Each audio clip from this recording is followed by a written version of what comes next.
Google baru saja mengeluarkan data penjualannya dari penjualan iklannya di YouTube.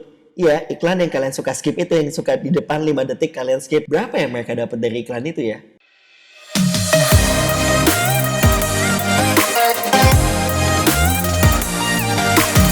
Oke, sekarang kita akan ngebahas tentang Google, atau bahasa sekarangnya adalah Alphabet. Jadi Alphabet adalah parent company-nya dari Google, yang sekarang CEO-nya adalah Sundar Pichai. Yang tadinya Sundar Pichai itu kayaknya cuma ngurusin Google aja zaman dulu. Tapi sekarang sejak Sergey Brin sama Larry Page, kayaknya mereka udah step down menjadi grup CEO-nya. Karena Sundar Pichai sudah menjadi grup CEO-nya Alphabet. Jadi Sundar Pichai oversee semua bisnis Alphabet di any kind of bisnisnya Alphabet. Kalian tahu nggak bisnisnya Alphabet atau Google itu apa aja? Ya benar, salah satunya adalah YouTube. Ini YouTube yang di-acquire oleh Google beberapa tahun yang lalu dan sekarang menjadi tempat di mana kalian bisa nonton video ini dan kalian bisa nonton video-video yang lainnya, dan di mana tempat kalian mungkin seharian nonton ya sejam 2 jam nontonin YouTube. Itulah yang dilakukan oleh Google. Nah, saya melihat Google itu dulu dia itu fokusnya tuh sepertinya kayak lebih ke techy company, tapi saya ngelihatnya sekarang, personal opinion saya, lebih ke konglomerat kapitalis. Karena bisnisnya udah banyak banget menjadi konglomerat. Nanti kita akan bahas satu-satu apa aja sih bisnisnya Google. Dan bahkan dia juga sudah fokus ke monetization, profitability, yang sekarang di mana Google 2019 kemarin profitability-nya sudah mencapai 20% dari total revenue-nya dia. Which is itu sangat bagus untuk perusahaan teknologi seperti Alphabet. Jadi akan ada 3 hal yang saya akan bahas. Tapi sebelum saya bahas,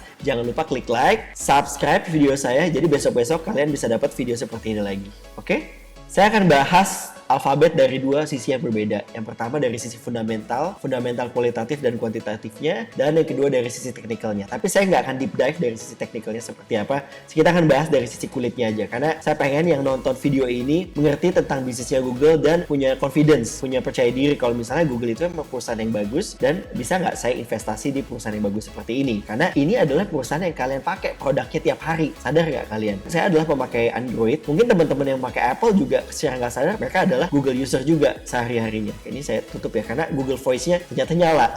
Karena saya dari tadi ngomong, ini nyala Google Voice. Ini adalah salah satu produk Google yang bagus juga, di mana kita tinggal ngomong aja, kita bisa search sesuatu yang kita tinggal ngomongin. Tapi harus pakai bahasa Inggris dan jelas. Saya nggak tahu kalau misalnya pakai bahasa Indonesia bisa jelas atau enggak. Oke, secara fundamental, saya akan bahas Google dari sisi produknya dulu. Kalian sadar nggak kalau misalnya tiap hari kita pakai produknya Google? Contoh, di handphone saya punya aplikasi Gmail untuk email saya. Email saya kebanyakan domainnya gmail.com ujung-ujungnya. Terus saya kalau mau kemana-mana, mau berangkat ke kantor, atau saya mau pulang ke rumah, saya pakai Google Maps. A little bit more here today what you can discover on this amazing planet Earth. Thanks to Google's technology with Google Street View and Google Satellite, there's so many different things to look at. Kalau misalnya kalian nggak pakai Google Maps, kalian bilang, enggak, saya nggak pakai Google Maps, saya pakainya Waze misalnya, atau Waze. Waze actually it's a Google company as well. Tadinya Waze adalah perusahaan Israel yang di-acquire oleh Google. Jadi itu udah salah satu data yang Google sudah punya mengenai commute kalian kemana aja, kalian pergi kemana aja, itu Google punya semua datanya. Bahkan selain consumer product yang kita pakai tiap hari, Google juga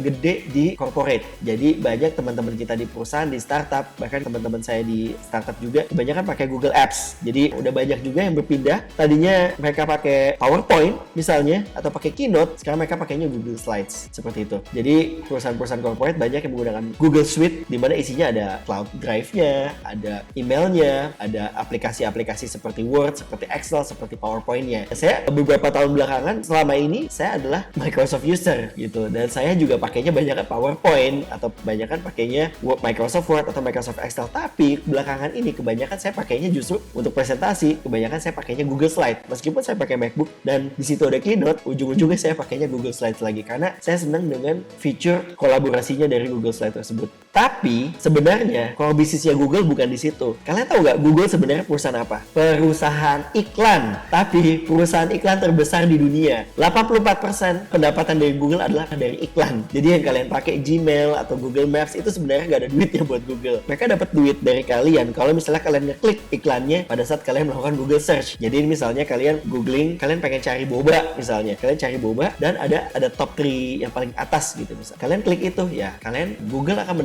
mendapatkan dari situ. Dan revenue-nya dari situ udah gede banget. Nanti angkanya akan ada di sini. Bahkan pendapatannya dari iklan itu masih growing 20%, 18-20%an. Jadi orang yang ngeklik iklan-iklan Google itu nggak stop. Nah, selain Google Search, produknya Google Search, dia juga ada, jangan lupa, YouTube Ads. Yang kalian suka, kalau misalnya kalian nonton video seperti ini atau video-video yang lain, itu kan akan ada iklannya tuh, yang bisa skip ataupun kalian nggak skip. Itu Google baru disclose reportnya tahun 2019 mereka mendapatkan revenue 15 billion US dollars hanya dari YouTube aja. Dan itu angkanya yang paling growing sekarang dari 2018 ke 2019.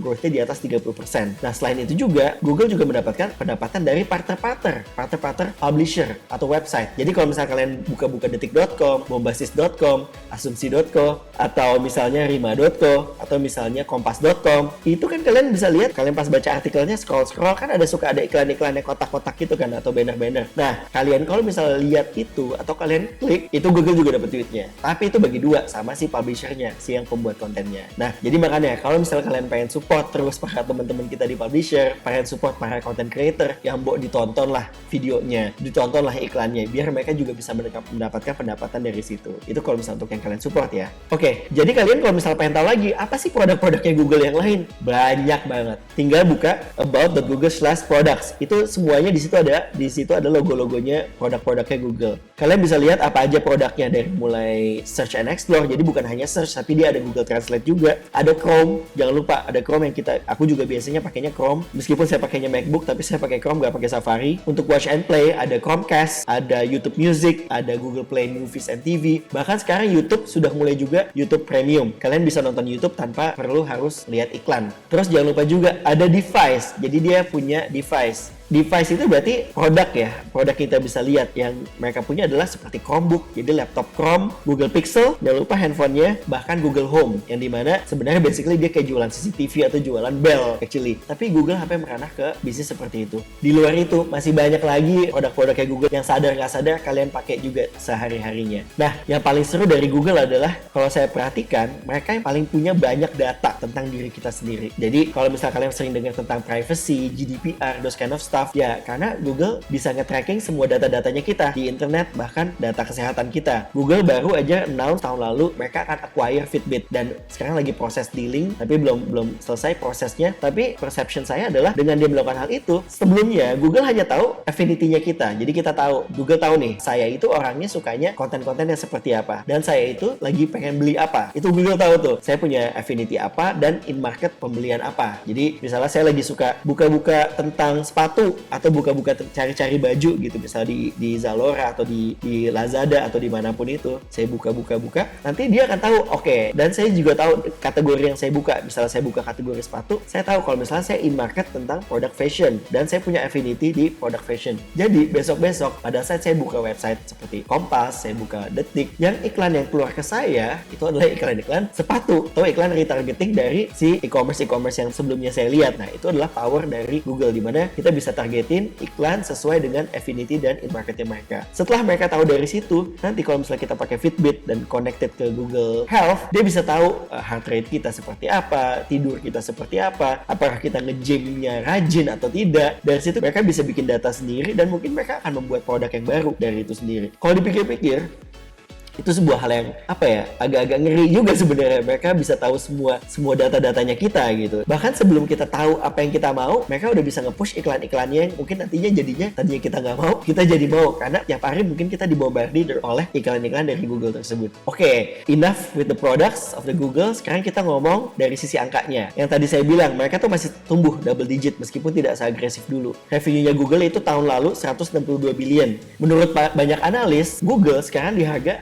sekitar 1.500-an US dollar. Itu masih under value karena sebenarnya mereka masih bisa naik 1.700 sampai 1.900-an US dollars. Nah, ini nih stock chartnya Google dari 5 tahun terakhir dan 1 tahun terakhir chartnya Google. Kalau misalnya kalian lihat, tetap growing dan steady growingnya. 1 tahun terakhir Google itu mempunyai return 37%. Jadi kalau misalnya tahun lalu kalian invest 1 juta rupiah ke sahamnya Google atau sahamnya Alphabet, itu kalian bisa mendapatkan return 370.000. Oke? Lumayan kan, 37%. Lebih besar dibandingin rata-rata investasi di Indonesia yang konvensional atau misalnya P2P lending yang paling besar. Even P2P lending yang saya tahu di Indonesia paling besar maksimal itu ngeluarin 22% sampai 24%. Itu udah hebat banget ngeluarin segitu. Tapi dengan kalian investasi saham di Google bisa mendapatkan 37%. 5 tahun yang lalu, ini chartnya, kalian bisa mendapatkan return mencapai 180%. Jadi istilahnya kalau misalnya 5 tahun yang lalu kalian invest 1 juta rupiah, tahun ini kalian mendapatkan return 1.800.000 rupiah. Jadi hampir triple your money dalam waktu 5 tahun. Tapi kalian pasti mikir lagi nih, gila juga ya harganya 1.500 US dollar sekarang. Itu harganya kalau bisa dirupiahin bisa sampai hampir 30 juta atau 25 sampai 30 juta kalau misalnya naik turunnya ya. Mahal banget untuk satu lembar saham loh. Satu lembar saham. Gimana caranya gue bisa beli itu saham? Sekarang udah ada caranya. Kalian bisa beli fractional shares. Jadi kalian nggak perlu punya kepemilikan satu saham. Kalian bisa beli 1/10-nya, 1/20-nya, tergantung kalian duit yang kalian punya. Jadi kalau misalnya kalian punya duit cuma 500.000, 1 juta, bahkan $1, kalian sebenarnya udah bisa beli sahamnya Google. Jadi investasi di masa sekarang itu udah kebuka enak banget. Dan ini juga sebuah hal yang baru sebenarnya di dunia investasi di US juga. Dengan adanya Robinhood, dengan adanya Webull, dengan adanya banyak platform investasi yang baru, membuat banyak broker-broker, banyak para money maker itu membuat inovasi yang akhirnya bertujuan untuk ujung-ujungnya menguntungkan kita semua. Nah, gimana caranya kita bisa mengkapitalize itu juga? Yang saya pikir gini, daripada kita investasi saham Bank Mandiri atau kita investasi saham Bank BCA yang harganya saya nggak tahu mungkin udah harganya 10 ribuan atau Unilever di Indonesia, tapi kalian mesti beli satu lot, which is 500 lembar saham. Kalau misalnya satu lot dengan harga 10 ribu, kalian mesti ngeluarin duit 5 juta loh untuk satu lot saham di Bank Mandiri misalnya dengan harga 10 ribu. Tapi di sini kalian dengan uang 500 ribuan, kalian bisa mendapatkan stake di perusahaan seperti Google. It's a very bonafide company, it's a very good company yang kalau misalnya kita masuk ke dalam dan kita sebagai pemegang sahamnya, it's a very good investment as well. So, kalau misalnya kalian pengen mendapatkan konten seperti ini lagi, pengen tahu apalagi sih selain Google, saham-saham yang kita bisa invest, saham-saham teknologi apa yang kita bisa masukin sebagai investor, jangan lupa klik like dan klik subscribe juga untuk dapat video-video seperti ini lagi besok-besoknya. Sampai jumpa di video berikutnya. Bye-bye.